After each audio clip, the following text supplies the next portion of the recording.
ভারতের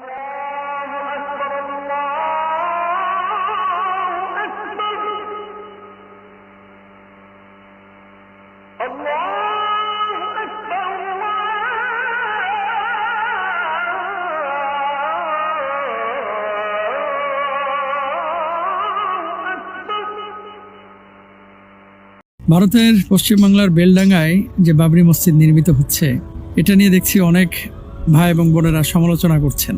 সব বিষয়ে আসলে সমালোচনা না করাই ভালো, কারণ কার হৃদয়ের কি অবস্থা এটা তো আল্লাহ তাআলা ছাড়া কেউ ভালো জানেন না, আপনিও জানেন না, আমিও জানি না। সেখানকার মানুষের ইমানি চেতনা এই মসজিদকে কেন্দ্র করে তারা কিন্তু আমরা দেখতে পাচ্ছি যে খুব উজ্জীবিত হচ্ছে এবং মাথায় করে ইট নিয়ে যাচ্ছে।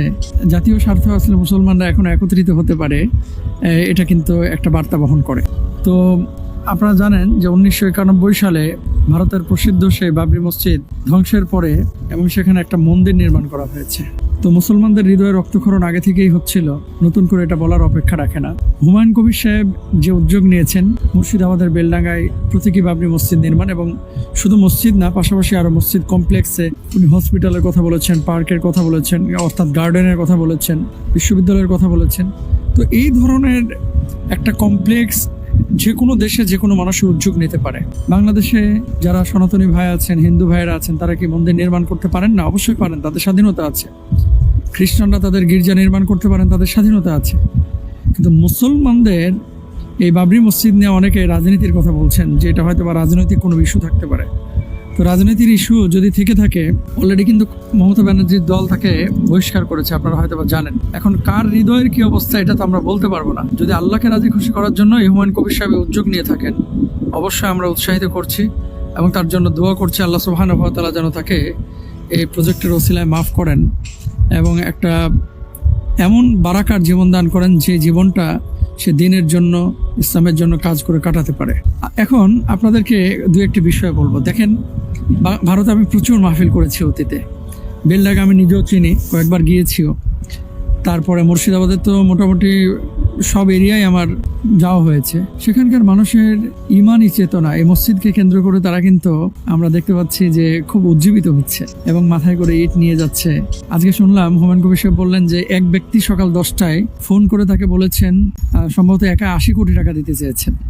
তো এটা তো অবশ্যই প্রশংসার দাবিদার, অবশ্যই প্রশংসার দাবিদার।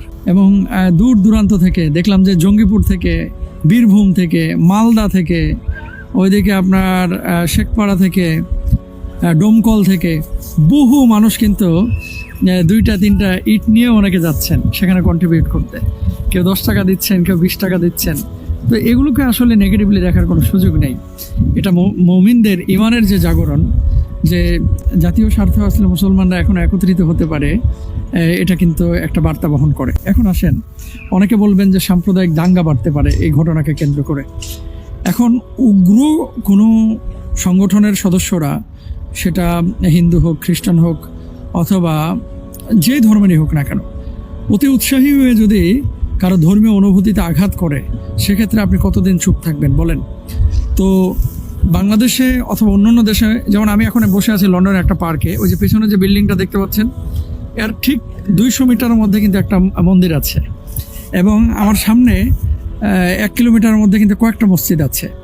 তো লন্ডনের মতো জায়গায় যদি মন্দির নির্মাণ করতে পারে, মসজিদ নির্মাণ করতে পারে, বাংলাদেশে যদি করতে পারে, তাহলে ভারতে প্রতীকী মসজিদ কেউ যদি নির্মাণ করে, মানে নামটা প্রতীকী ব্যবহার করে, অনেকে বলতেছে হুমায়ুন মসজিদ নাম দিলেই তো পারতো, এগুলো বলা আসলে ঠিক না। তার সামর্থ্য আছে, সে চেষ্টা চালাচ্ছে। এখন আল্লাহ তাআলা তার হৃদয়ের খবর জানেন। তবে এই উদ্যোগকে আমরা স্বাগত জানাই। কেউ যদি সমালোচনা করে থাকে, হয়তোবা তিনি তার দিক থেকে ব্যক্তিগত মতামত দিয়েছেন। তবে আমরা দোয়া করি এই মসজিদটা যেন আল্লাহ তাআলা পূর্ণাঙ্গভাবে কবুল করেন এবং এই কমপ্লেক্সটি, প্রজেক্টটি যেন সফল হয়।